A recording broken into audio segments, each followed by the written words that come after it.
bunda pra cima. E joga a bunda pra cima.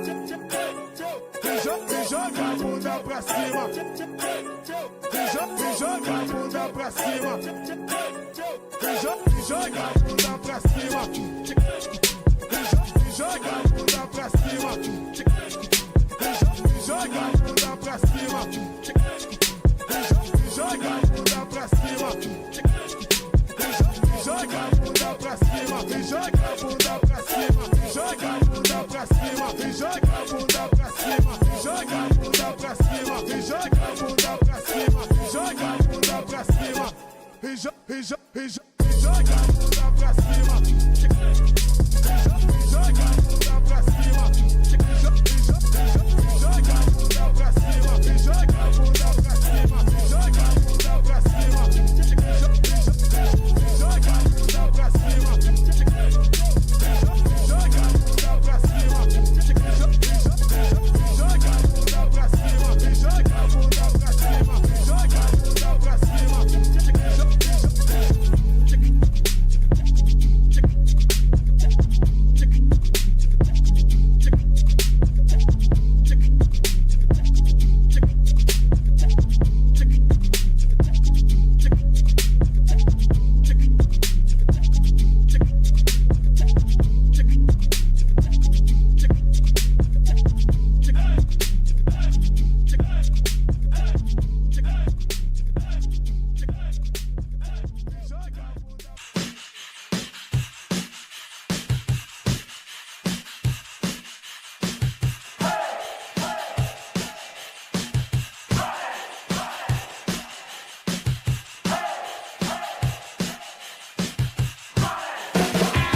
Well, hello once again, everybody.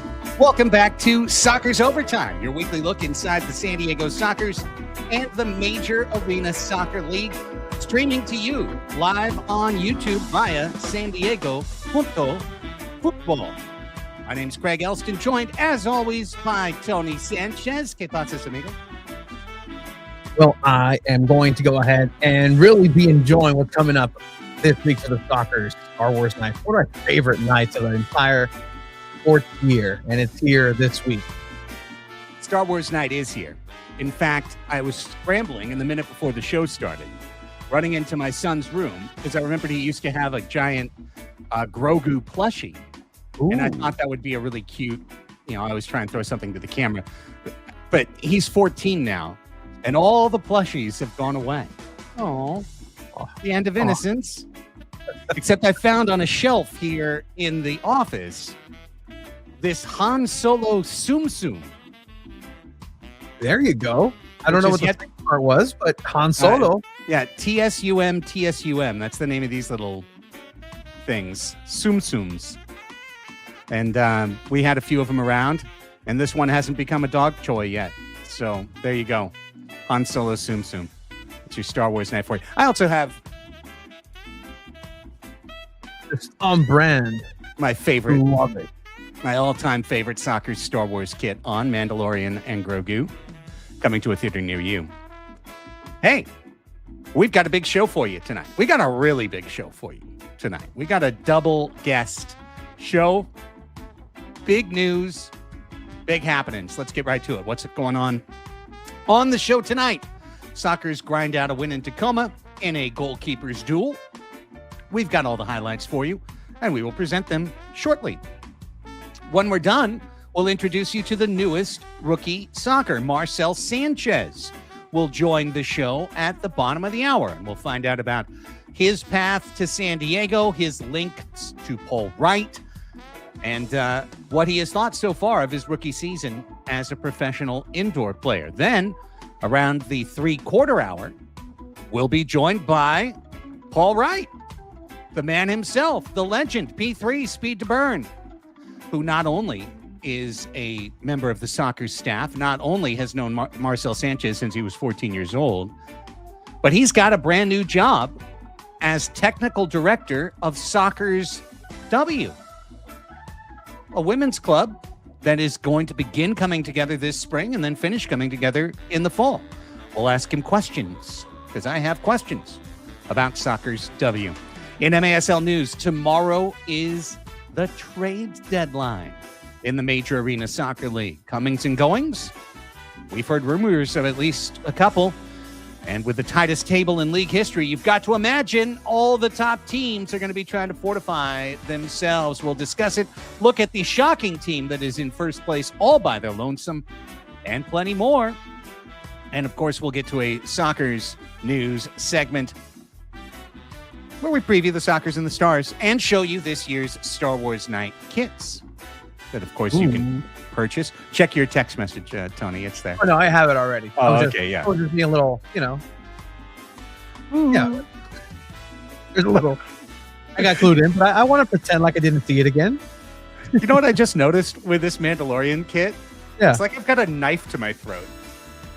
It's a cool Brock that blade? Lesnar It's tattoo. like, Oh, yeah, exactly. It's a very tribal tattoo that I've got right now. Why do you have a knife pointed to your throat, Craig? Well, that's how I felt the last hour and a half driving my son back and forth from dentist to swim practice and back and here and forth and hither and yon. But that's just for me. That's neither here nor there. Big show tonight. Let's just dive right into it. Why not? It's a busy night. I don't want the show to go 2 hours long. So let's just dive right in. Soccers and Tacoma Stars on Saturday. Acesso Showwear Center, second final trip up to Tacoma. No Mitchell Cardenas in the lineup for San Diego. Cesar Serra playing, but this one was all about the goalkeepers. Dan on one side, Boris Pardo on the other. Both put to the test early and often, both coming up. Now, that was thought to be a goal originally and ruled not so on MASL video review when the Tacoma broadcast could not provide an adequate look. This is the best they could give you, is right here. And maybe it wasn't a goal.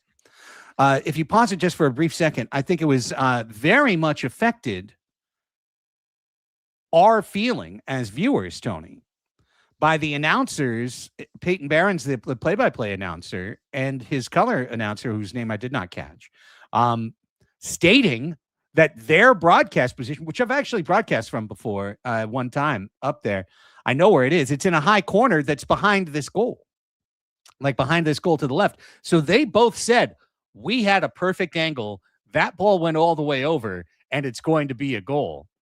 And then it was no goal. But as you just saw in the chat, Eddie, who was shooting photos behind the net, said he saw it, no goal. And when you look at it right there, is that 100% of the ball over 100% of the line? I mean, it's going to be difficult from this angle to have a conclusive, either way. But that looks like a goal to me, man.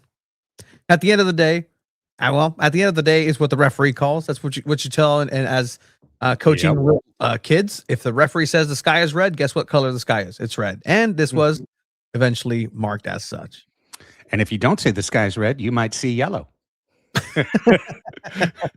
At least in the indoor league, you very well might. So no goals, still 0-0.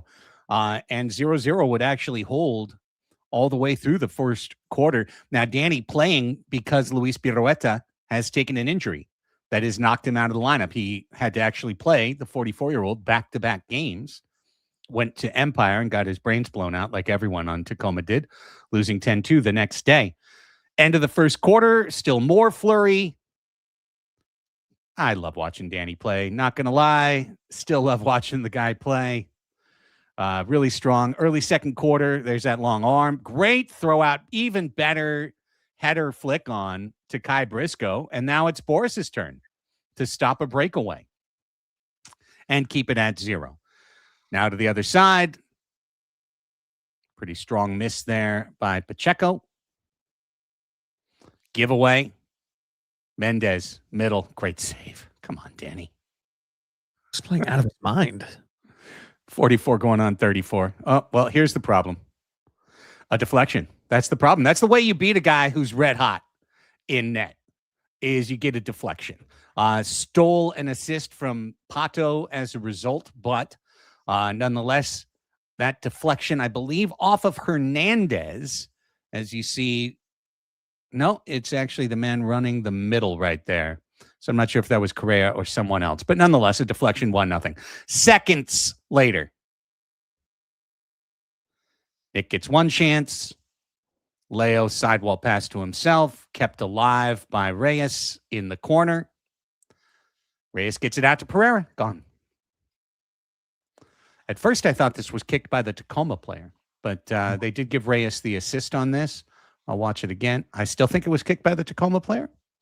But hey, Adrian Reyes, enjoy your first MASL assist, even if it was watching Willie Spur kick the ball. Really hard to say. Hard to say. Both legs were flicking. Maybe it was Adrian.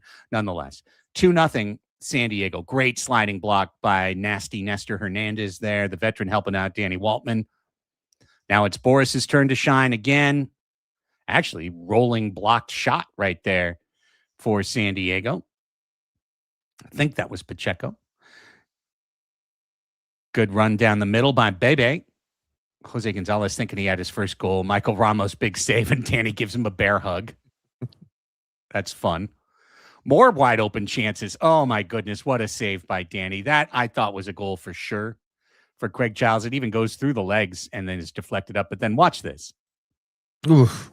Flying scissor kick golazo. Kai Briscoe.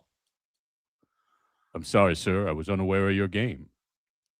Yeah, I mean, what a wonderful just first time volley out the air just to get in that position and to go ahead and just laser it through. It takes skill and coordination, but I mean, it's a beautiful banger of a goal, like just karate kicking it out of the air. That's one of the best goals of the year. Are you kidding? Look at it again. Are you kidding me? That should be in their reels. Yes. All those MASL sizzle reels, that's what you want right there. That is physical artistry. 2-1 on to the third quarter, early third quarter action. Soccer's bumping around the zone. More saves for Danny.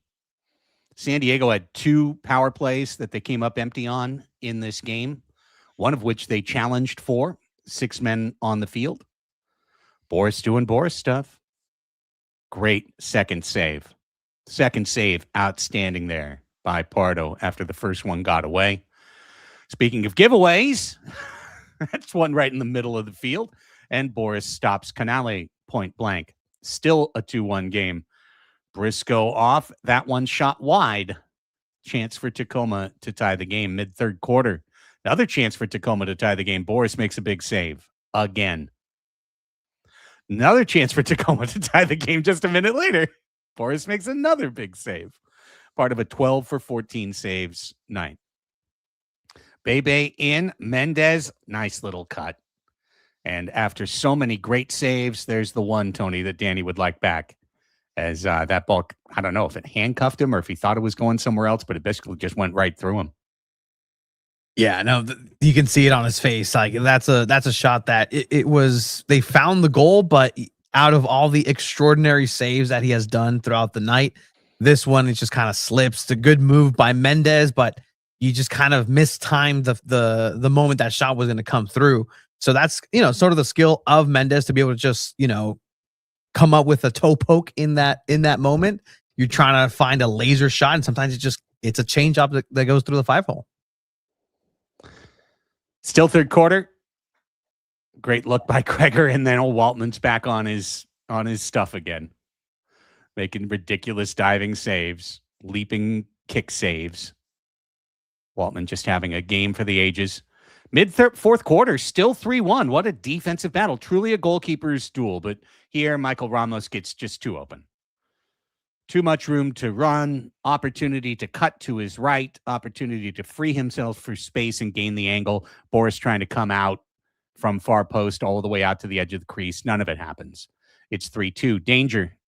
Very dangerous. Now you get Serta and Na tangled.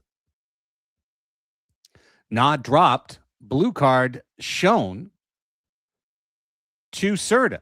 Serta saying, wait a second, he fouled me. You should review that, Phil. You've had one successful review. You've still got your challenge. Why don't you review that? Official says, shut up, you face. Go into the box. Yeah. That's a 5 to go with your 2. That's another. Now, I want to be clear. The officials Phil does throw a challenge, and the officials take the blue card away. They take the blue card away.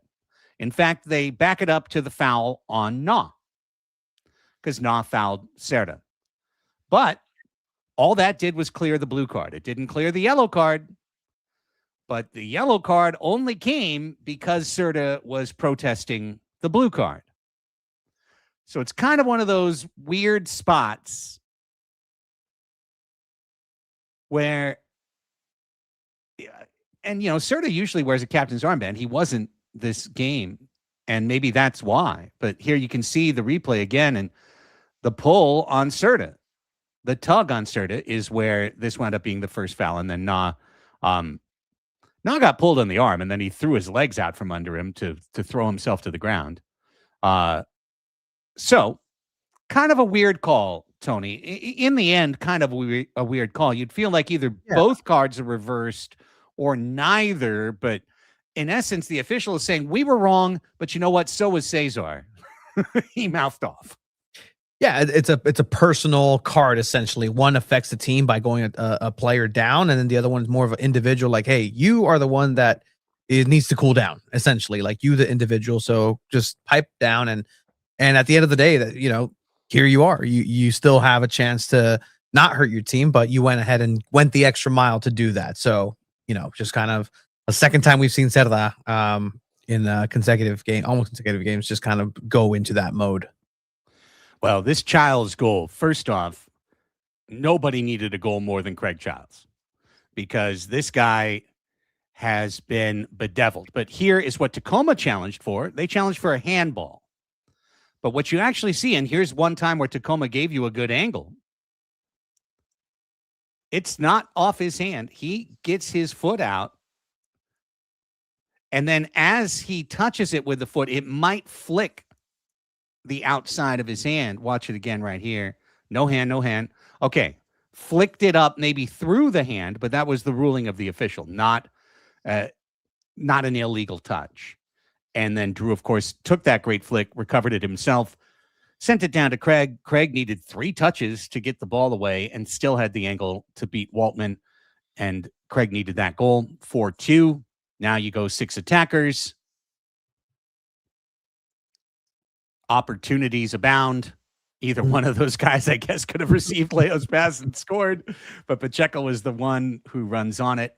4-5-2.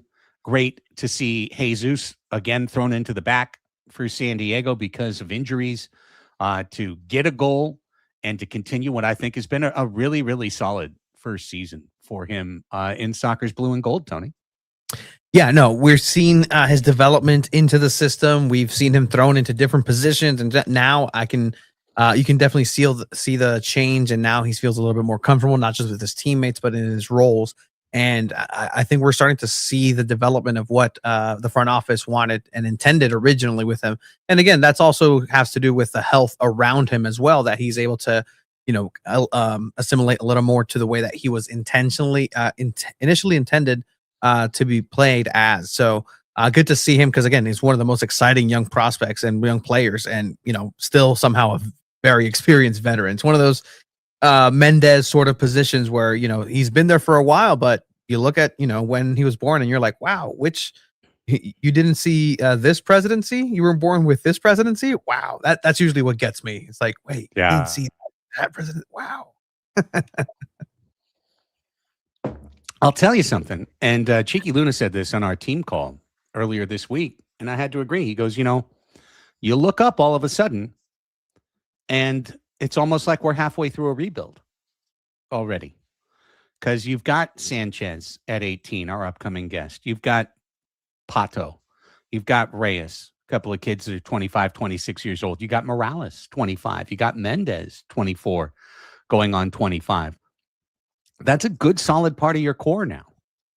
It's a good, solid part of your core. And if these kids can continue to grow and develop into their roles with the San Diego Sockers and become core players for this team, that's exactly what San Diego needs. Because on the other side of the ledger, Craig at 41, Boris at 41, Nick at 39, Leo at 37, Felipe at 37. Both Cardenas and Serta are still young 30s, but they're not that far from mid 30s. You know, Charlie's getting toward his mid 30s. Like there's enough age on this team. At the beginning of the year, I think we both agree, Tony, one of the first things you would say about the Sockers when you watch them, their first 4 matches, you'd say this team looks old. Yeah. I don't think they look as old now as they used to.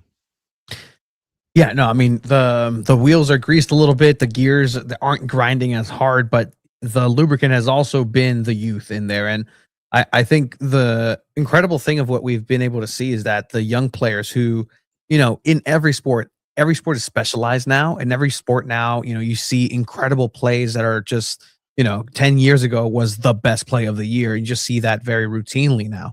But what you're starting to see is that these new kids have those skills, but they're applying old ways of going about the sport. And those old ways, the old, the old Jedi Order, essentially, had the teachings of, hey, we pass here in the Sockers. We pass, we're patient, we're defensive. Let's apply your skills to this philosophy. And now you're starting to see just kind of a new version of the San Diego Sockers where it has that balance, but you can kind of see the direction that this is going to go. But if you still instill those old values, those are timeless. And I think that's, again, a strength of this organization, that they're able to still maintain that backbone and that back piece of, this is how San Diego Sockers play. Now let's go ahead and teach it to you and you express it in your own way, but never forget the fundamentals of how you're supposed to do it. Yeah. Well said. Really, if I had any critiques of this game, it would be simply Cesar Cerda is taking way too many cards. I'm sorry, yellows. This team is taking way too many yellow cards. Charlie, the game before he got hurt, Cerda took a stupid 7-minute penalty the game before that, kicking the dude down on the ground. You don't have to retaliate. I get why you want to. But when you retaliate, that's what the ref calls, and everyone knows it. And Cesar's been in the league 11 years. He knows it. He knows it. He's been in the league since he was 19 years old. He knows what's going on. Like, those are the type of mistakes that you can 100% get away with playing Tacoma, playing a team like Empire with the league's worst power play. Like, you can get away with it. Playoff game against Milwaukee, playoff game in St. Louis or Kansas City. That's disaster. It's absolute disaster. So it's something that's got to get cleaned up. I don't know how it gets cleaned up. It's just as simple as, like, be smarter and more mature. And players don't want to hear that. They don't want to hear somebody telling them to play smarter and play more mature. They're like, shut up. I know what I'm doing. And I get it. I understand. It's easy for me behind the mic. I don't like it when people hit me. I don't like it when they pull my jersey. I don't like it when they pull my dreadlocks. I don't have dreadlocks. They pulled them all off. See, I don't like it. I don't like any of that. But you're a pro athlete. You're a leader. You're a defensive captain. You can't take yourself off the floor in a 2-goal game in the fourth quarter. You just can't do it. And he's done it 2 games in a row in the second half. So really something that if I'm going to point one thing and say this is what the Sockers need to learn from this 5-2 win, that would be it. And I mean, talking about, the youth, the inexperience of some of these players as they're coming up, and you're the defensive leader, instead of us doing that, that's not the way that you should be showcasing leadership to those young players. I don't even want to say leave that stuff to the young kids to do, because it's not okay if they do it, but you almost understand a little bit, like, okay, a little bit of a hothead, that's just a reaction. The frontal cortex isn't developed yet. Like, no, what success looks like. And now you have to go ahead and impart that to the youth coming up, and, just you got to be better. You got to be better in those moments. Yeah. But for Tacoma, You got to be better too. That's 3 losses now at home for the Stars. They're 0-5-1 on the road with a -34 goal differential in 6 games. So almost, I mean, it's really bad. Basically averaging almost a 6-goal loss per road game, the Stars. So for Tacoma, they have fallen into 7th place. And Tony, something I said from the very beginning of the season has come to pass. I told you at the beginning of the year that Tacoma at 3-0 would wind up out of the playoffs and that Empire would wind up in the playoffs. And it's not done. Nothing's done. But Empire has gotten through the road-heavy part of their schedule. They're beating most teams at home. They lost to Baltimore in a really important game, but they took it to overtime and still got a point out of the game. And they then walloped Tacoma, which had to fly the morning of the game on Sunday, and walloped them on Sunday night 10-2. So the Stars are in a really tough spot now. They need to win road games. And you kind of feel like without some major reinforcements to the team, it's going to be awfully hard for them to make it over the line. Yeah, they've gotten this far with this squad, and it was a flash in the pan. It was almost a shooting star. It just kind of disappeared at some point. I'm on it, Craig. Look at you. You're on fire tonight. All right. We've got a couple of guests lined up in order. Let's get to the first one. We are really excited to welcome him not only to the team, but to the show for the first time. This has been something really fun we've gotten to do the last few weeks, Tony, is to meet and to introduce to the Sockers fans this new rookie class for San Diego. We've had Adrian Reyes on. Last week, we had Nathaniel Lindquist on. Now let's welcome the newest and the youngest of the group, but the first to sign out of the group as well. Marcel Sanchez makes his Sockers Overtime debut right now. What's going on, Marcel? What's up, Craig? What's up, Tony? It's nice to be here. Really excited to be talking to you guys. It's great. It's our pleasure, man. We are so happy to have you here. Thank you for spending some time with us. Beautiful setup for you, by the way. You've set up your Zoom very well, so to speak. Yeah. Super Soccer Show, and then we have a Soccer's Overtime setup. I think those are 2 trophies this season. You're in the lead right now. You're in the lead for this one right now. We got a few questions for you, but let's just start off with something real basic. First couple of months as a professional, right? What's it been like for you making that transition at 18 and being a pro player? It's something I've wanted to do my whole life. So it's been a exciting life accomplishment, life achievement. It's just the beginning of my career, and I'm really excited to see how it's all going to play out. Really grateful to God and everyone that's helped me get here. Yeah. And I mean, you've gotten to see very early on a lot of the road. What has surprised you from traveling and what has been a couple of long road trips for the Sockers? No surprises really. I traveled a bit with the 2nd Division team last season, so I did get a little bit of experience there. But definitely love the brotherhood of the team, how close the whole team is. Team dinners, team bonding, everything. It's a great environment. Mm-hmm. Bag carrying, you're getting used to that? Oh yeah. Bag carrying, switching to the middle seat, all the rookie stuff. Hey, you only get to be a rookie once, and then you get to be the second-year player who's still youngest on the team, so they still pick on you. So don't worry, it'll take time, but you'll move out of that.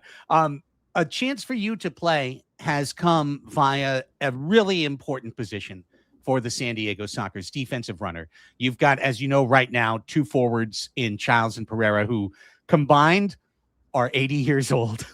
I'd like to say to the 18-year-old, 80 years old between the 2 of them, 41 and 39. Obviously, they want to work in the offensive third. The other 2/3 of the field, not so much. But that gives you an opportunity to run, to defend, to show your bite, to show your ability to counterattack, and to move up and down the field. How have you enjoyed / embraced taking on what's kind of a humbling role? It's a first season, and Nick and Craig are great players. I have a lot to learn from just watching them on the field. So I've loved it, to be honest. It's definitely very exhausting. I'm dead after games, stay in bed, but it's a good learning experience. Yeah, definitely a lot of running. I will say that, very tiring, but yeah, I get to do what I can do. I get to help the team with my youth, with just running, and I'll do that. I'll do that gratefully. And just before you joined, we were actually talking about, how there's a lot of new blood. There's not a lot of new legs, including yourself, with the San Diego Sockers. And there's this way and philosophy of playing like the San Diego Sockers of old. But has it been tough for you to get integrated into this roster that has a lot of older guys, unos veteranos, veterrucos? Yeah, I'd say definitely with these guys who've been playing for so long together, it's been a little difficult to kind of get in their system, their style of play. They're all very intelligent players, all very good players, and it's definitely a step up from what I'm used to. But I think slowly, starting defensively, kind of letting them do what they do on the ball and just learning from that, I'll be able to fit into it better in the future. Marcel, your signing came over the transom for us before Adrian and Pato joined the team, but my understanding was right at the start you were either sick or hurt. What happened at the very beginning? So I initially I got offered a position after the Four Nations Cup that Front Wave Arena hosted in September. I was playing with Colombia, but after that, I actually tore my my quad in that tournament, so I was out for about 3 months. So that's kind of why the first half of the season I was just still in rehab, still recovering until I was thankfully able to play last month, or this past month. Got it. And I'll tell you this as well, because I've since figured it all out.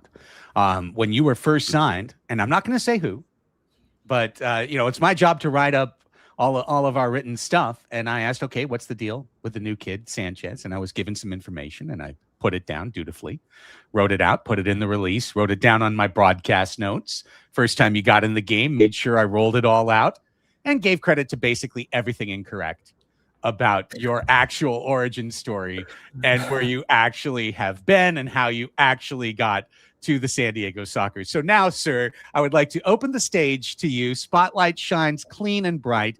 Tell everybody your origin story as a soccer player and how you got to the San Diego Sockers.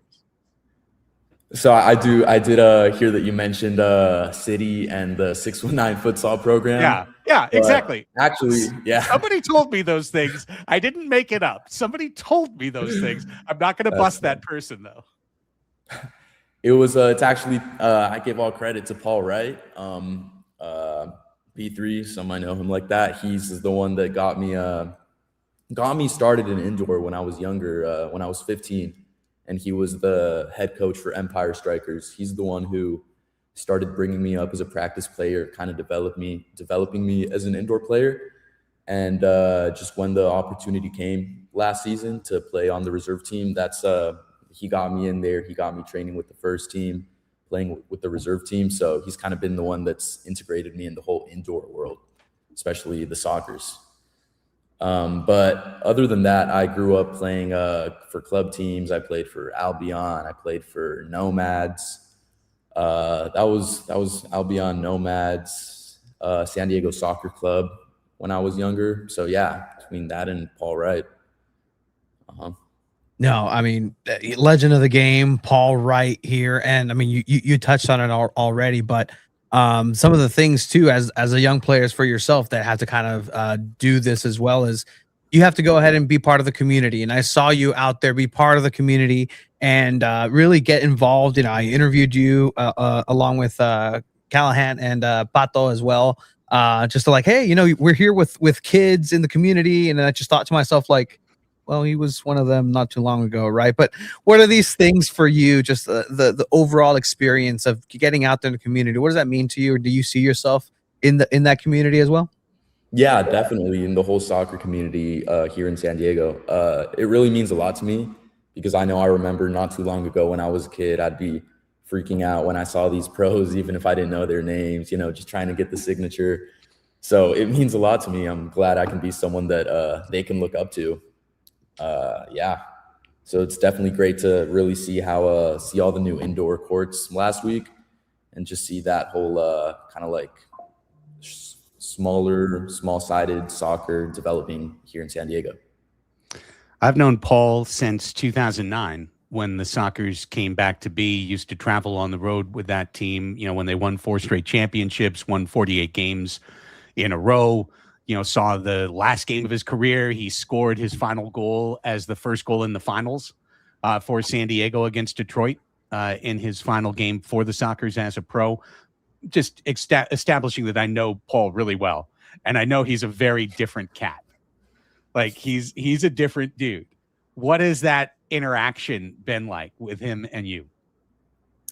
It's definitely been, I've been known him for the past 4 or 5 years. It's been, it's taught me a lot, respect, reverence, humility, being with someone like him when I was training with him, like almost every day, it's just always keeping me humble, because whenever I just get a little bit, get a little inflated, he's always there to just humble me, show me all the rings, so it's definitely been, an experience that I'll keep with me my whole life. Yeah. I imagine he's mentioned the MLS and starting off Kansas City. All that. Listen, it's all true. It's all true for sure. Now, we got to share this with you, because speaking of Paul and the era of Paul Wright, the great era of the Major Indoor Soccer League, our veteran photographer, Eddie Trujillo, who was on the road trip to Tacoma, you might have met him. And, he's around all the games. He's been a season ticket holder forever. He sent me this, Marcel, and I don't know if he shared it with you at another time as well, but the Chico Borja look, brother, it's real. Like, it's real and it's spectacular. He did. Yeah. I did meet him. I met him. I got to properly introduce myself to him actually on the Tacoma road trip. Yeah. He shared that with me over Instagram, made me laugh because it's true. I mean, I see it. I do see it. He was funny. A hell of the player. And I didn't know he was an indoor player. Yeah. Yeah. He was a hell of a player. Yeah. That's pretty amazing. So when did you grow this? You've got a better voice than me. You've got a better stash than me. I'm really getting pissed off over the course of this interview. But how long have you had the stash? How long have you had that glorious thing? I was actually sporting the stash and the goatee up until the day before the debut. And I remember that morning, I was like, you know what? I think I'll just do the stash for the debut. Yeah. So just the past few weeks. So indoor, brother. You've got the right indoor look. You've got it. I appreciate that. That's great. Sanchez thing. Oh, Sanchez thing. Yeah. The brother you never knew. Yeah. Well, listen, Marcel, you've been a bright light to this team, man, and just keep your head on straight. I know Paul won't let you do anything else, but you've found yourself to a really good spot on a great team that's got championship potential, and you guys have a real path to it now. As I told Cheeky, all you guys have to do is win out, and the Shield is guaranteed.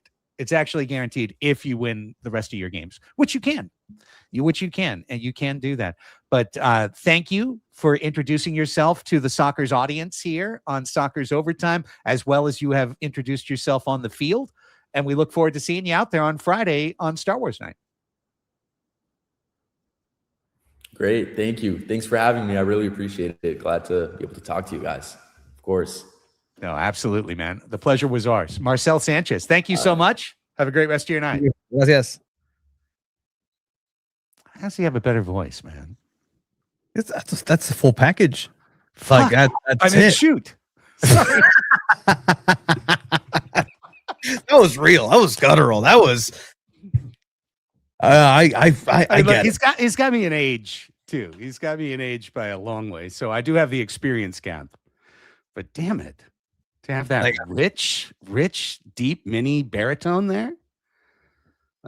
We should have him describe, like, you know, when you walk into Front Wave Arena and it's talking to you sentiently, like, "Hi, welcome to Front Wave Arena." Like, we should replace. Yes, he could totally be that guy. Yes, Tony, if I ever bothered to train him, he'd take all my PA jobs immediately. So I ain't going to do that. He's got enough going already. I think we're just going to keep him with the soccer ball. Yep, I agree.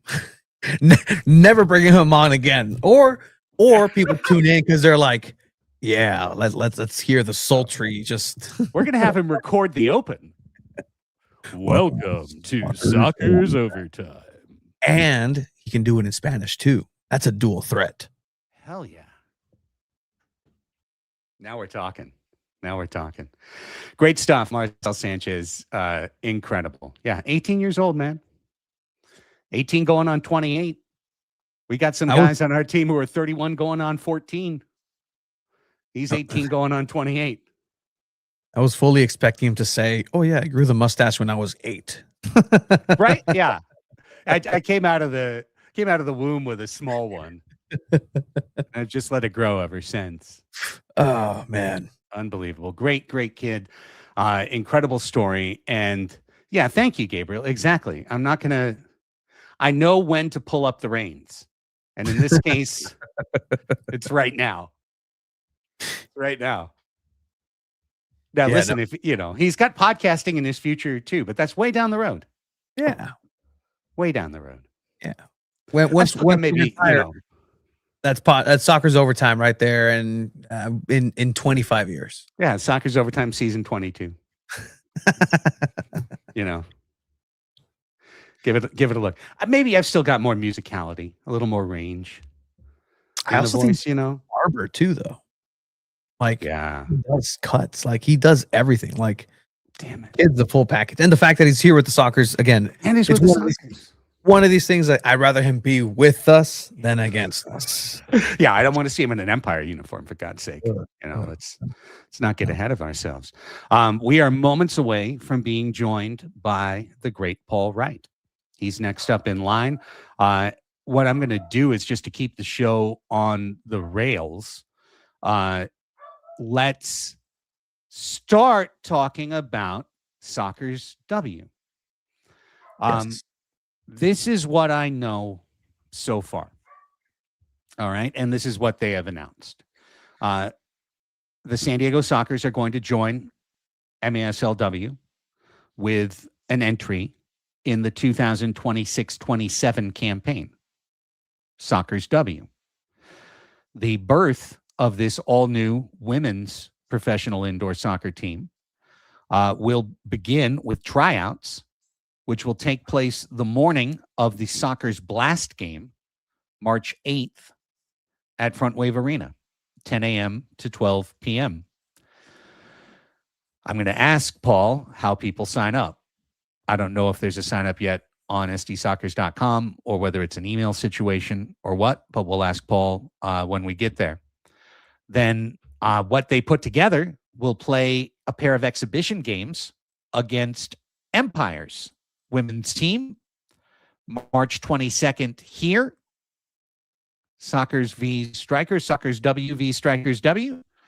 And then March 20th, Sockers v Strikers up in Empire. That will be the day, I believe, that San Diego plays Kansas City at home. But it's a new team. It's a new venture. And the man who is going to be the technical director of Sockers W is Paul Wright.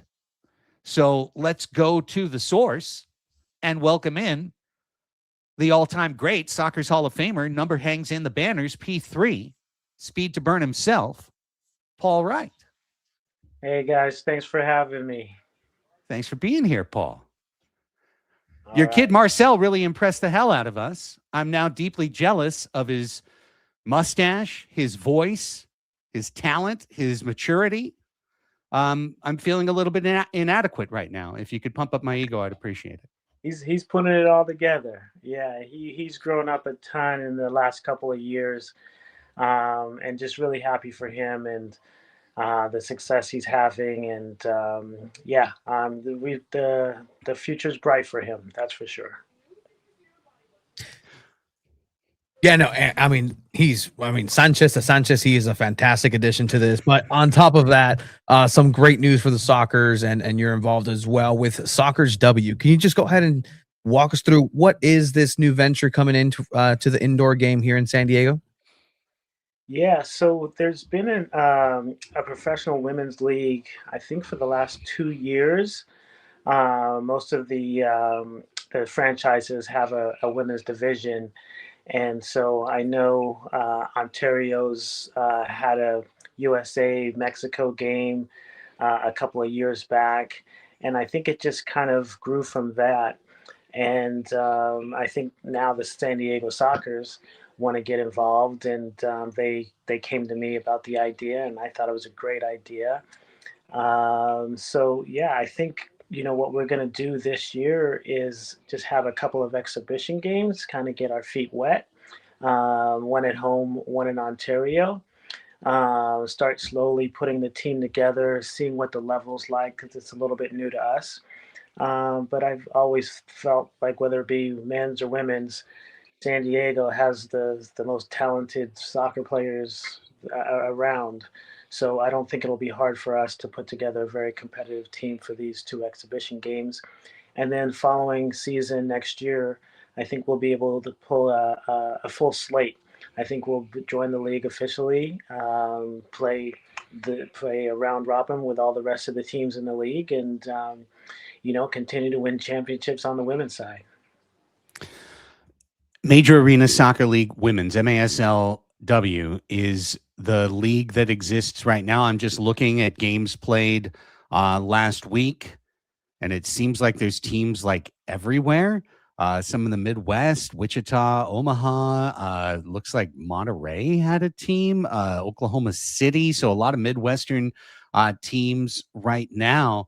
I'm just curious, like what you've heard so far in terms of level of commitment and like how hard the Soccers are going to go into this space. Cause I know from San Diego Wave FC, the thirst that there is for successful professional women's soccer, how that all the old stigmas when you were, a pro and when I was a young man in terms of the sport for women has been completely erased.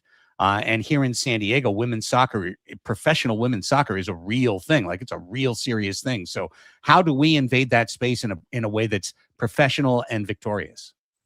Yeah, great question. Like you said, the Wave has really set the standard and the bar for women's soccer here in San Diego. We've had a couple of semi-pro teams before that, but they've really come in and done it the right way with the professionalism, the talent that they've brought in. And so, yeah, we want to mirror that on the indoor side. I think we all know that, when it comes to indoor soccer, San Diego Soccer's, we are the flagship franchise. So we are going into this, the women's side, with the same mindset of, dominating the women's side and putting the best product out there. And like you said, there's teams from, I think it's mostly the Midwest is really dominant in the Midwest. And so, yeah, we're coming for those teams. We want to show that, as far as indoor soccer is concerned, we want to model the men's team with the success and the professionalism and the way that the team is run. And so, yeah, that's the goal. And we're going to get started real soon here. The first game is March 22nd at the Front Wave Arena. So we're hoping to get off to a good start there, and see what the future holds after that. But from what I understand from Sean Bowers and Phil Savaggio, they're all in on this. They're putting all their chips in, and they want to succeed really well. So I'm here to direct the whole thing. Obviously, I have a lot of experience on the women's side, developing a lot of women's soccer players over the years, and so yeah, it just seemed like a good fit for me to jump in and help this project. Well, that's wonderful to hear. And I mean, San Diego is just riddled with talent, top to bottom. How can people get involved with this? How can, if they're willing to take that leap and go try out, what are the mechanics to actually try out for this soccer's team? Yeah, well, I'm pretty sure you can go to the soccer's website.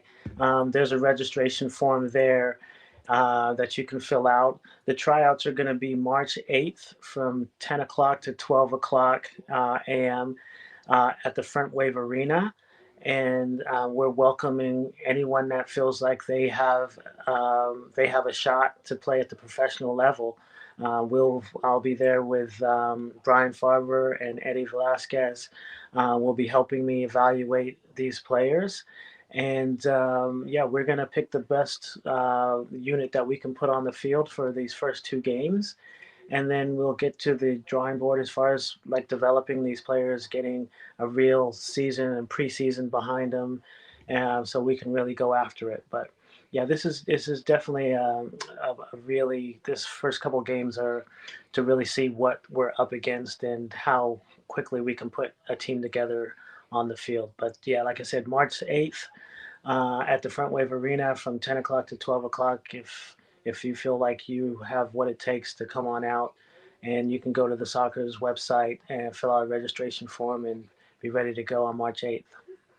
I heard from somebody in the Front Wave Arena front office that what you've received already has been like somebody with Liga MX Femenil experience, people with other, pro teams or big club team experience. Like it's out there waiting to be mined, it sounds like.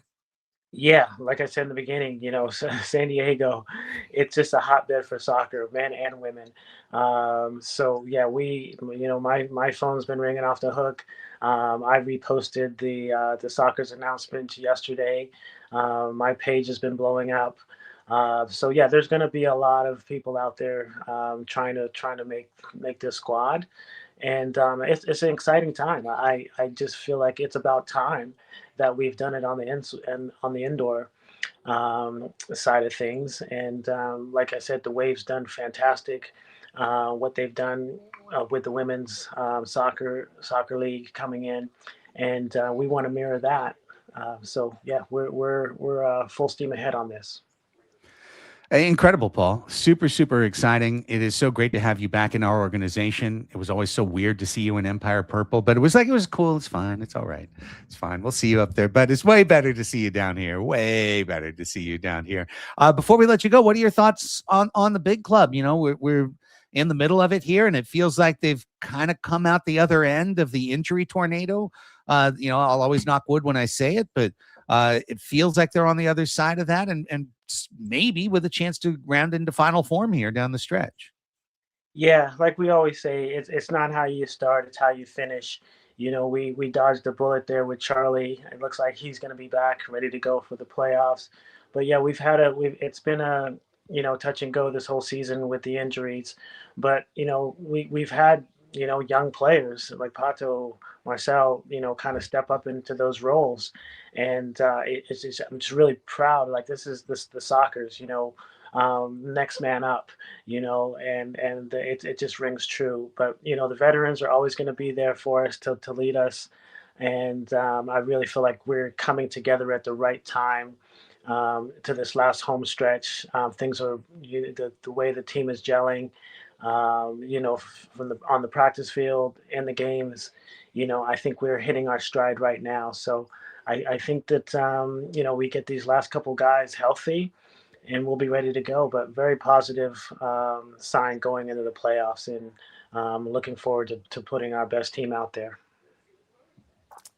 My good friend, Paul Wright. It is always great to see you. It is always great to speak with you. And we're really excited to see where Soccer's W goes, because I would be thrilled to be calling some women's indoor soccer professional games and to see this rise to a level. And, should we give Alex Morgan a call? I mean, She's on the list. We've got a long list, but she's on the list. You would be surprised. But again, I really feel like it's an opportunity for a lot of these women to showcase themselves in a different arena. They've established themselves as outdoor players. I myself played outdoor and indoor. I think it's a really cool opportunity to establish yourself in a different arena, and compete against maybe younger, faster, more athletic girls. But obviously, they have the talent and the experience to see how it goes. So yeah, I hope they all are looking at this and kind of salivating the opportunity to dust off the boots and come on out again. We'll continue to promote it throughout the week, but thank you so much for the time, my friend. I'll let you move on and we'll wrap the show. But thanks again for coming on with us tonight. Thanks for having me, and I'm looking forward to you calling those games too. Me too, man. Me too. Let's do it. All right. Appreciate you guys. You bet. Take care. The legend, P3. That's exciting, man. That is exciting. I mean, look, I think I mentioned it a couple times. I don't know if on this one, but working in the community in elementary education, you just see the talent and the care that young girls have, and women, and the talent around town. Like, you can't go play anywhere in San Diego and essentially put together a team that isn't a co-ed team. And when you put a co-ed team, most of the time, those women out there just run around circles and are better than you, me, and all of our friends put together. And, it's going to be a fantastic opportunity for them to showcase their talents. And, just seeing how much talent is at the JUCO level down here in Southwestern College, and the great things that are happening across the city in the women's sports. It's going to be something that's not only necessary for this area, but just necessary to move on forward. And let me tell you, there's a lot of women's soccer fans out there that are more than willing to spend some money and come into an arena, into the professional settings as well.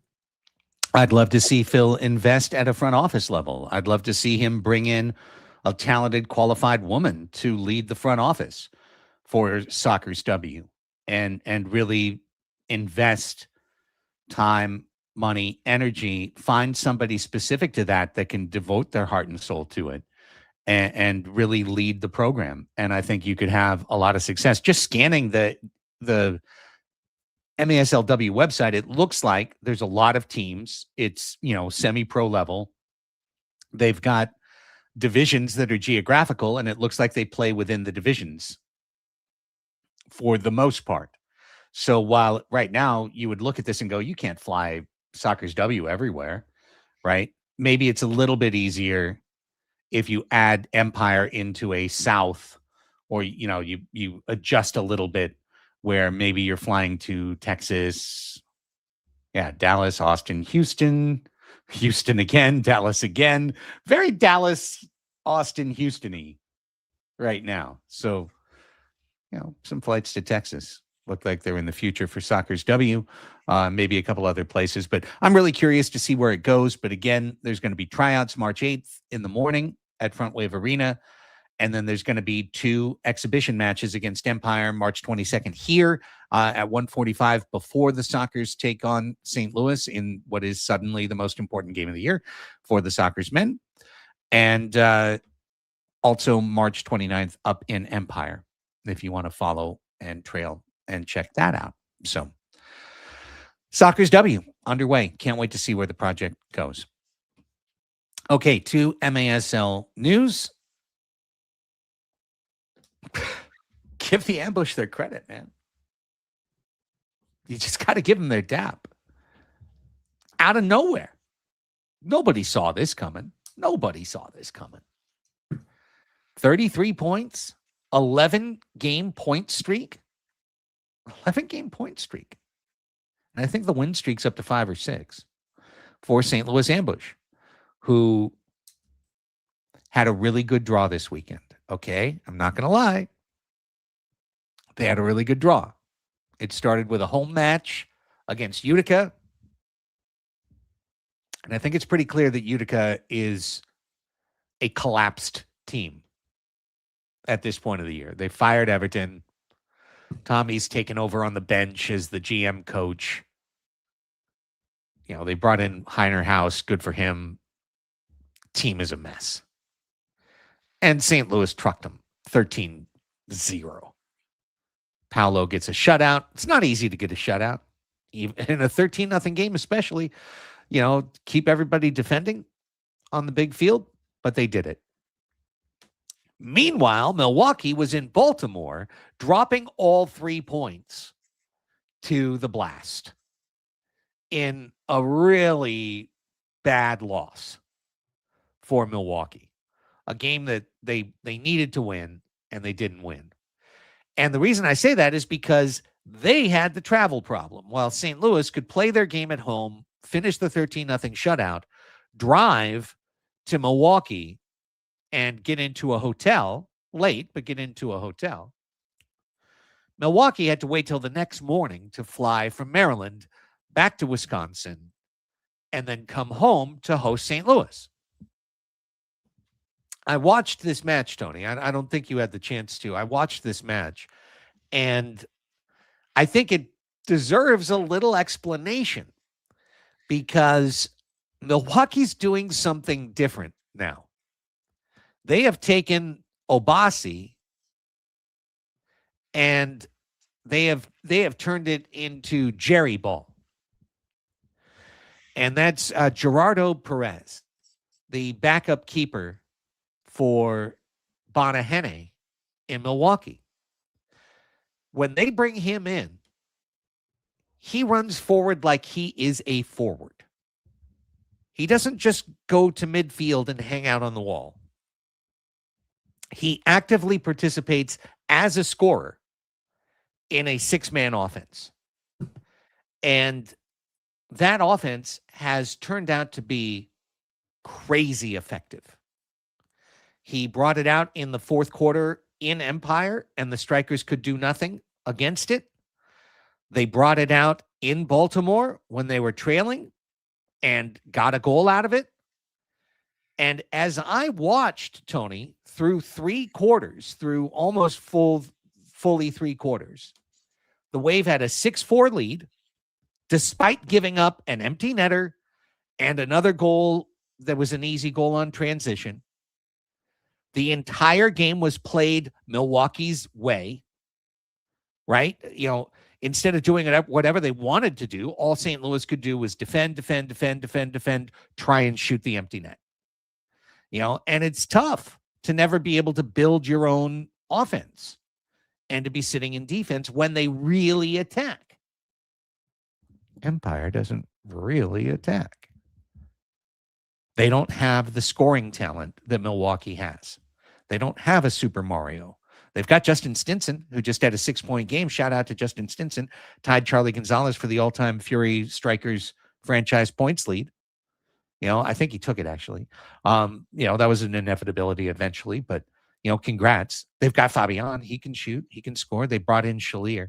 But they don't have the firepower that Milwaukee has. I think that's a fair thing to say. And it was wild and entertaining and chaotic and crazy watching this Jerry Ball. As Perez scored a brace. He's got 7 goals. Since they started doing this, he's got 7 goals. Like, he gets rebound goals. They shoot and he doesn't run backwards. He runs forwards. He's crazy. And then he got hurt. They thought it was cramps. I don't know if it was cramps. I haven't heard anything from Milwaukee. They helped him off the field. So I hope it's not a more serious injury. But Bonahene came in cold, and St. Louis was like, goal, power play, goal. Now we've got the lead. And they locked it down. And St. Louis has 2 good keepers with Paolo and then Pollo Cortez as the backup. Pollo's a starter in this league. So to have him as a backup, you know, you get a good effort every night in net from St. Louis. And whether they've had they haven't had a garden path. They had to play Kansas City all the time at the start of the year. They fought their way back in that season series when the first 2 games they got trucked in the opening weekend, and it was like, oh, St. Louis sucks. You know, like we just wrote in Tacoma, St. Louis, 7-8. And they have battled their way back. And now here they are, not only in first place, but in first place with 7 games left on their docket and not that many chances for Kansas City, Milwaukee, or San Diego to play them heads up and try to beat them head to head. Yeah, I mean, this is what happens in a league that is, you know, editing itself and moving into a more competitive and in a more competitive way, it gives the chance for teams to take the opportunity. And St. Louis has done exactly that. These players have just come together and decided that they're going to go ahead and take what's given to them. And, maybe they were overlooked and they know that they're overlooked and they know it because the crest itself carries that throughout. And they're saying, you know what, let's change that. And by having a team that has a goalkeeper in Paulo do Nascimento be the one that's leading this team in the indoor game like this is also impressive, right? Like he's the highlight. He's the highlight reel of this match, the leader as well. But I mean, look, all credit to St. Louis to be able to pull this off. And you know what? Nobody saw it coming, like you said, Craig. And that's just the best story so far, I think, of this league in this year is the success that a team like St. Louis was able to find, especially if you look up and down the roster. I think we did that the other day and just kind of like, well, these players aren't necessarily MVP caliber players in traditional years, but here they are combining and getting the results done as they have been doing it. And, it's a deserve for them first place, but we'll see. The most interesting part, even to me, is that you look at this roster and then you go all the way to the bottom of the page to inactive players. And there are 3 of the most recognizable names over the last few years for the St. Louis Ambush: Robbie Cristo, Lucas Almeida, who's been there forever, and Duduka, who was their best forward for the longest time. And they're all so out, I presume, season-ending injuries, because they're all on the inactive list. And I think maybe that's what turned things around for them, that they got to a younger, more athletic, faster overall lineup when all of their more traditional veterans got shelved. I mean, that's some real talent there. If you were drafting off their roster, those would be 3 of the top 5 picks, would be Cristo, Almeida, and Duduka. And, the rest would be Paulo and probably Pollo, or Paulo and the kid who has come in and scored 20 goals now out of the Texas Outlaws, Daniel Torrealba, who just shoots and shoots and shoots. Watching that game, learned a couple things about St. Louis, and, that guy just bombs away. He's got 118 shots this year, and second high on St. Louis's SK with 52. So he's shot more than twice as many times as the number 2 shooter on the team. So where you got to put your number 1 defenders on March 22nd. But I look at this team and I go, okay, it doesn't matter how they've gotten here. It doesn't matter what you think about the roster. It doesn't matter what you think about how fortune has fallen in their favor in the midseason. This is all that matters. St. Louis's next 3 matches are all at home, where the team is 6-1-1 this year. They have the best home record. And they host Baltimore for games on Friday and Sunday. So not even back-to-back, 2 games in 3 days. Baltimore better win a game in that grouping. Then you've got strikers at the Family Arena, where St. Louis has already beaten them this year 4-2. Then you get to the critical weekend. March 21st at Tacoma, where we know the Stars are as desperate as any team in the league. And then they're going to have the bad flight in reverse. They're going to have to fly Sunday morning from SeaTac down to San Diego, and the Sockers are only playing 1 game that weekend. So San Diego with a full lying in wait advantage. That's a must-win game for San Diego. That's now the game of the year. It's crazy to say. It's the one game all year that we're head-to-head with San Diego FC, too. Like, straight up head-to-head. Yeah. So frustrating. We won't have the supporters there, at least nowhere's near the strength that we've had for other games. But if you had to pick one game right now and say objectively, where do we need the most support? It's March 22nd, because if you lose that game, you can't catch them. Like, they're going to be out in front of you. You have no more chances to play them. Their remaining games, they host Utica, and then they finish the year the same night we play Kansas City on the 29th. They'll play at Empire. And that could get down to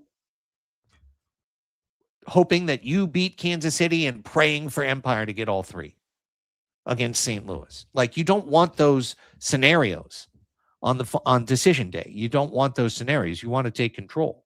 So,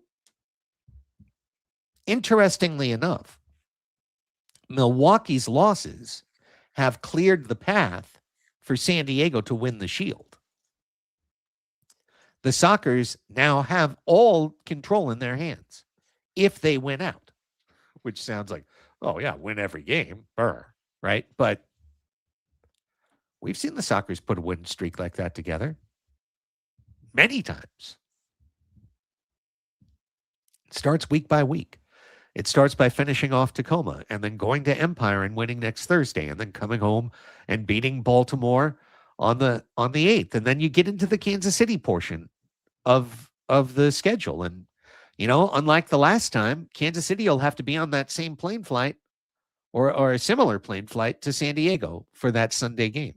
So both teams will be an abomination that day instead of just San Diego, you know? Like, it's only fair. And then they do the same thing, but with a day gap on the final weekend of the year. They'll play at Kansas City. They'll host Kansas City. So, you know, it's not an easy path. You got to figure odds are Kansas City beats you at least once, right? I mean, odds are. Yeah. And you could probably survive that. You could probably survive dropping one result in there. As long as you beat St. Louis, if you win the series against Kansas City and beat St. Louis and win all the other games, you should be guaranteed top 2 with a good look at top 1. Because right now you're tied with Milwaukee and you've got 2 matches in hand. So burn those 2 matches, win this game, the next game, you're 6 points clear of them at that point. That's where you could lose 1 game the rest of the way and know that you would be beating Kansas City, so you're keeping them from passing you, and you beat St. Louis the one time you've got the chance to face them.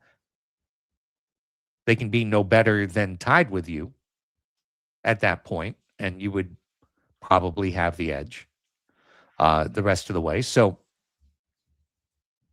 it's going to be really close. Like, I think at this point, it's very fair to say it's probably, I'd say it's 2-1, maybe 3-1, that it comes down to the last day. Yeah, I mean, the key for the soccer is going to be that gauntlet against Kansas City for sure. But in between, you know, you have that ambush game. And I think that's the one that has to be circled right now. It's a one that it's a must win. There's no excuses built in. You, at that point, have to start coming into your final form. Whatever your final form is going to be, not what you pictured it being before the season started, not what you pictured it being, you know, before a couple of key injuries, but what you really are as a team right now. You got to go ahead and have the rookies as ready as they're going to be. The veterans are definitely coming into it. Nicky is doing fantastic. Leo is doing what he's doing, almost covering for Craig Childs and just his lack of production this year. And everything seems to be falling into place. The one biggest thing too is the fact that Charlie is going to be available at some point. And hopefully that gets managed correctly and it's not overworked, because what you were able to do when you went to Kansas City and had to fly back is that you left some guys here. And if that's going to be the strategy going forward and not have to rely on those players to have to go because of an injury, because of a suspension, because of something, you know, that's going to be on the Sockers to manage it correctly. So it's not just playing within the 4 quarters, it's everything around it as well. It's planning these flights even accordingly, you know, the travel, the time you get there, and some of these, not even that gauntlet back to back, just the rest of the season. Everything has to be picture perfect and set yourself up for success in order to go ahead and have that opportunity. It's such a great point, Tony. And I think one thing that we might start to see as we transition to Soccer's news is Chris Toth starting one of those games and Boris Pardo starting the other. Yeah. Just the way it was meant to be. And leaving the guy who's going to start the home game at home and bringing Natty on the road trip. And so, maybe it's Boris and Natty starting in Kansas City, and then Toth is waiting at home for the home game. And, Ejimato's a great keeper. I don't think the number, they've got Neto. They don't even use Neto anymore. It's wild. Neto's just turned into angry, boisterous bench guy who might get a yellow card without playing in the game. But I used to think he was a really good goalkeeper, like big, athletic. I don't know what happened to Nicolau Neto. I honestly don't. I don't know what happened. But theoretically, he would be a good guy for you to start in the second game of a back-to-back. We'll see how Kansas City decides to handle that down the road. But these are the types of things, as you say, a healthy team can, leave a youth brigade home, bring the old vets to Kansas City, and then swap out the old vets. Unlike what we saw, the weekend past, where it was more of leave in all the old vets, save like 2 guys who were hurt, and then throw in a couple of young guys. So something to consider as things go forward. But the path is there now, officially, for San Diego. They could drop it away, but if they win out, they will win the Shield. They'll finish first. It's done. They just got to win out. Easier said than done. But starts with Sockers and Stars. So the trade deadline's tomorrow. I'm not going to upstage any other team's announcements here on Soccer's Overtime. But the travel roster was turned in for Tacoma. There were names on there that I don't recognize as being on the club. Why would they do that? Trying to do my Brian Windhorst. Yeah. Why are the Jazz doing that? Could be we'll see some reinforcements on Friday night for Tacoma. Oh, okay. Already they added, because Tyler John's out right now, Logan Jones is out right now, Luis Pirueta is out right now. They're down some of their key players. And for a team like Tacoma, it's a pretty tough deal when you're down your key players. And you already don't have any scoring because Nick Pereira's not there anymore. So they already signed Alessandro Canale. He's already come back and immediately helped the team. I don't know where he was, but, hail fellow well met. He's back. And I think they're going to be announcing some more tomorrow. Okay. And I think they will be very, very, very, very, very, very, very familiar faces to Sockers fans seeing in the opposing dugout. Immediate impact players, you'd say? Yes. Okay. Absolutely. Okay. Absolutely so. Always have been. Big ads. Big ads. Will San Diego add anybody? Ooh. Well, inside sources say the club recognizes one possible need, which is a big defender, a defender with size. You might remember they brought in Quintana at the deadline last year as a fly-in player from Texas. We already have a fly-in player from Texas. I don't know if you can get a double rate or something, Can you get the Costco rate if you shrink wrap the two of them together? Can you send them at a Costco rate? But there's another big defender that's out there, obviously, in the MASL pantheon. Somebody who has been on many teams. I don't think any championship teams, but has been on many teams. Somebody who we've talked about on many shows. Not kindly, quite often, but not because we got anything personal against him, because of his actions on the floor, and that's Mijatovic. And I don't know if that's a direction they're going to go or not. But he does fit the bill. I mean, he does fit the bill. It's let's just find out. Tomorrow's a new day, Yeah. and I think that's a name that's been on the radar a long time.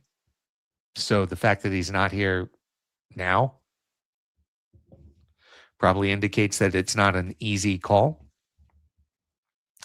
If there's a locker room that would have the veteran aptitude, diversity to presumably put a guy who's probably on his last chance in a spot, I mean, when Nick Castellanos came to the Padres, I wasn't too keen on it. Mm-hmm. And then he gets on your team and you hear him talk and you say, okay, well, give him a chance. Interesting. How about that? We got a no. If we weren't playing Casey 4 more times, I could see it working. Right. Bad blood there. Those are just, I mean, these are just traps laid out. If it does pan out to be that way, that I think has to be what's factoring into this decision, right? Like, we were literally just talking about it, right? Like, health of a team and availability, no suspensions. Right.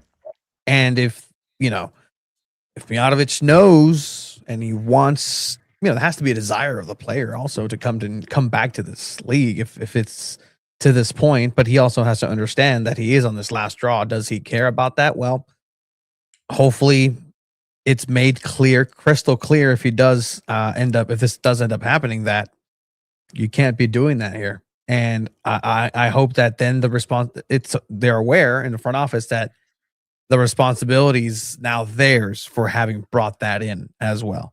Like, it's a double-edged sword for many reasons. Several players on the Sockers have played with him on U.S. squads, whether it be a mini football thing or these indoor, summer games. So there's at least a level of familiarity with probably multiple veterans on our team. And I can't imagine that they would not be at least somewhat consulted on a situation like this.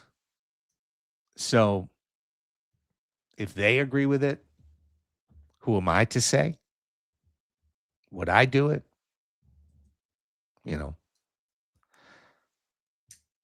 I think Ben Raymond's a pretty good defender, I thought he did very well in the finals. I thought he did very well with his back against the wall in Chihuahua, So, I don't know. He's had a hard time staying healthy this year. Do they really need another big defender? Would it be so bad to fly in Quintana? These are it's not for us to say. Honestly, it's not for me to rule some frigging judgment. You've got the paid professionals doing the job. Point is, we'll find out by tomorrow whether they decide to address this need or whether they decide what's in-house is enough to compete. And I think what's in-house is enough to compete. But if they add something, I would expect it to be at that position, one way or another. I would expect it to be at that position. And if you think about it, adding another defender would give you more versatility to push Pacheco into the midfield, which would be very useful right now because there's 0 playmaking midfielders right now for the Sockers. Gontan has gone to parts unknown. Charlie is rehabbing an ankle. Costa's at Kings League Brazil. Those were your 3, 1, 2, top 3 playmaking midfielders. You've got a lot of guys who can shoot, like Seb and Luis. You got a lot of guys who can run, like Pato and Adrian. But you don't have a lot of playmakers right now in the midfield. So Pacheco would be a really nice add in that circumstance if you could bring in a defender and move him up. So, you could also always move Pee-wee up. He's a guy you can move up, but Pee-wee's had a hard time staying healthy. He's coming off an Achilles injury. That might be a tough thing to ask him to run the whole field in that sense. The 9 Poly, where's Quintana at? He's Texas. I believe he's a school teacher.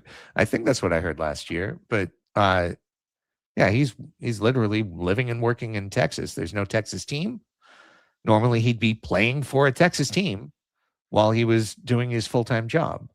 But instead, he has stayed in Texas all year. He hasn't played all year.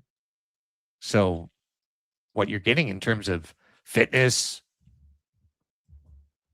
injury, you have no idea if you bring him in. You know the fit's there because he was there last year. But what are you getting in terms of the actual player? Could be a nightmare. You have no idea. When he first showed up, he had a couple of really rough games, as I remember. And then he got kind of into it, and by the end, he did a fine job. But, point being, it's not just going to be San Diego making the decision. Tacoma's going to get better. Watch, Milwaukee might add somebody. Baltimore might add somebody. Kansas City might add somebody. There's players to be had. There's pros playing in MASL 2. A lot of pros playing in MASL 2 that might want out of there and want to take a swing at the bigs before the season's up. So stay tuned. Tomorrow's the day. The roster freeze is a week, I believe, after that. I've got it on my phone. Hang on. Is March 12th.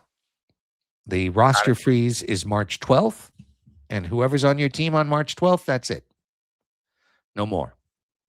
So, a lot of things to happen.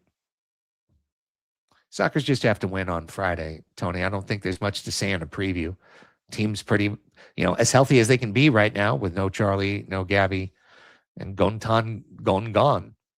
The roster is where it is, but San Diego's just got to win.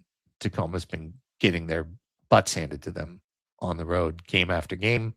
Even if they have a new look with some familiar guys that will take a lot of offensive focus, I still don't think Tacoma has enough to take down a focused San Diego team.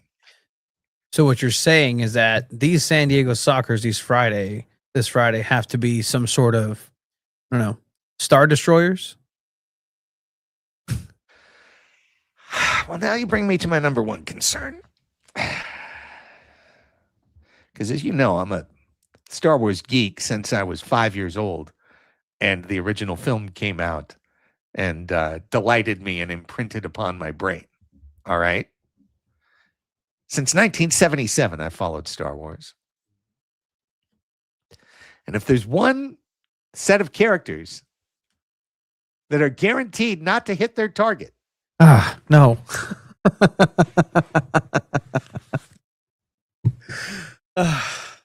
It's the Stormtroopers. And guess what we are? Want me to reveal it? Yeah, reveal it. All right. Here you go. Now, our keepers should be able to just hold out their hands and the ball should just stop. Yes. So I feel like defensively, we're in really good shape.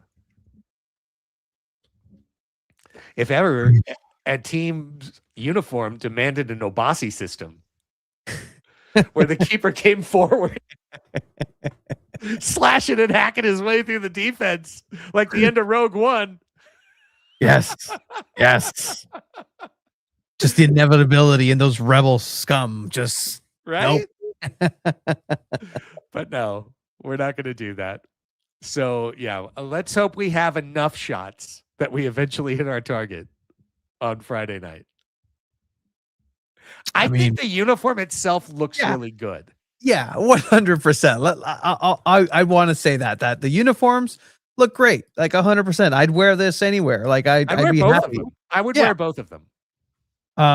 Like I'd wear those to Disneyland. Yes, I'd love to wear that to Disneyland later this summer. I think they're great for the fans to get. These are two great jerseys to get. I just want to make sure, and I'm very confident that other than like maybe 2.5 people in the locker room, like they have no concept of Star Wars. Like they've kind of seen it, but they're not worried about having all their shots missed.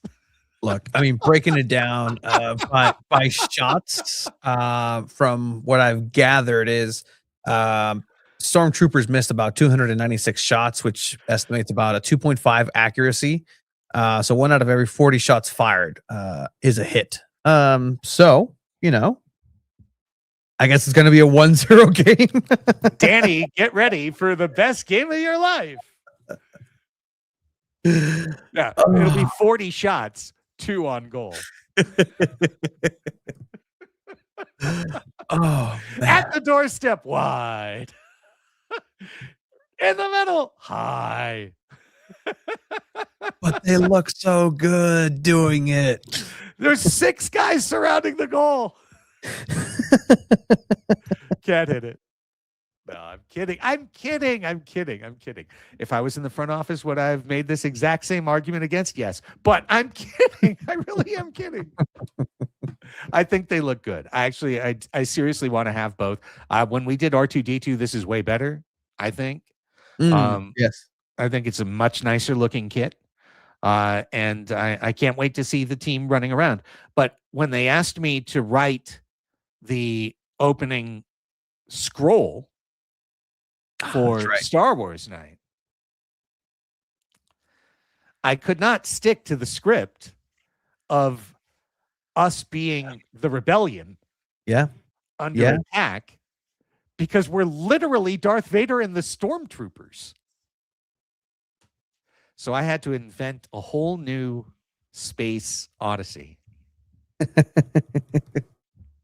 A quest to conquer a distant planet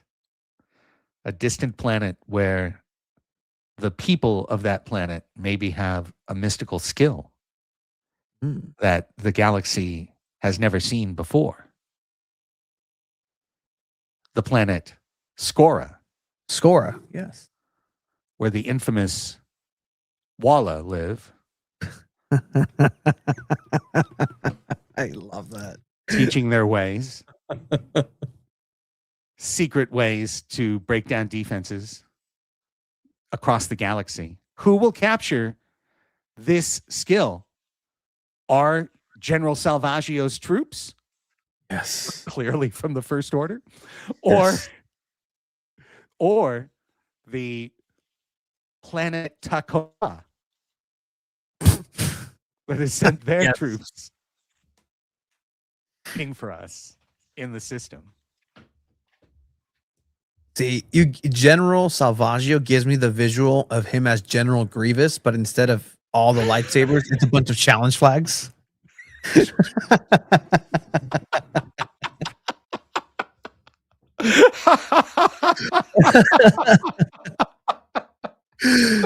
Oh man. No, it's I great. won 1 and I get 3 more. Hey, Empire Strikes Back was a thing. Again, non-referential to the team that decided to take that as a name, even though they're not located in a place that doesn't exist. But I mean, not a real place. No, not at all. But hey, I like that. And you know what? At the end of the day, guess what? There is enough of the Force in them to make it through. And if they deal in absolutes, make those absolutes goals. How about that? Yes. All right. With that, this episode of Soccer's Overtime has come to an end. I got to go pick up the kid from swim practice. Although he's had now some time to do the homework that he's ignored doing. So hopefully you're caught up, James. Eyes on you. Big thanks to our guests tonight. Marcel Sanchez, unbelievable. Still want to steal your voice. Marcel Sanchez. Oh, well, thank you for having me on, guys. It was a real pleasure. I'm so happy to be here. I'm 18. It's just not fair. It's not fair at all. Good on him. Yeah. Hello. I'm an 18-year-old. I'm a real human being. With the best background that any Soccer has had this season, too. Seriously. Looking at you, story. Mendez. What a story. We've had some great interviews this year. And then Paul Wright to help us learn about Soccer's W. Tryouts on March 8th, 10 a.m. to 12 p.m. Tony, tell everybody what's going on with SanDiego.Futbol. Absolutely. We got SanDiego.Futbol, the home of all things soccer in San Diego. We'll have more audio from San Diego FC from tomorrow's meet availability. We spoke to Duran Ferree. We spoke to Marcus and Vartson. We're also going to be covering the kit reveal for San Diego Wave. And talking about kits, Craig, let me tell you, those are nice. They are nice. Oh, yeah? They're actually good? They're actually good. I really enjoy those. Thank you for everybody who supported our GoFundMe. As of yesterday, or as of Monday, excuse me, we've reached our goal. Wow. To get incredible stuff. Oh, well, Andrew helped. Yeah, he did. Thank you, Andrew. Appreciate it. Craig, what do you got going? Well, of course, you and I will be back tomorrow with another episode of Chromaniacs, the SDFC Independent Fan Podcast, where yourself, myself, and Alex Pena will go through the news of the week, including Tyler Heap's contract extension as the sporting director of SDFC and the match to come against St. Louis City FC. We'll be back Sunday evening on Chromaniacs with a post-match show live here on YouTube, right around here. So make sure you subscribe to SanDiego.Futbol on your way out so that you know when we go live with Tony inside the stadium and Alex and I outside the stadium. This past week on Padres Hot Tub, we were thrilled to welcome back the executive producer of Abbott Elementary, one of the biggest hit comedies in the world, Justin Halpern, who has also had, just go check out his IMDb, all the incredible things he's done. Harley Quinn, there's too many for me to mention right now, but he is a huge Padres fan, San Diego born and raised, and he came on with us for the entire show, and we talked about all the things of the week for the San Diego Padres. So you can check that out on the free feed at Padres Hot Tub, wherever you get your podcasts. And you can, of course, support the show. Patreon.com/Padres Hot Tub is where you can join our community, which is over 600 people and growing as we head through spring training. And that's it. New episode of Crossing Streams came out, and another one will be coming out tomorrow, covering first A Night of the Seven Kingdoms, and then the last 3 episodes of Industry, which is just an incredible show. So that's it. Now I'm done. Now I'm totally done. For Paul Wright, Marcel Sanchez, Tony Sanchez, and me, Craig Elston, thanks to all of you for being here on Soccer's Overtime. And until we chat next week, go Sockers!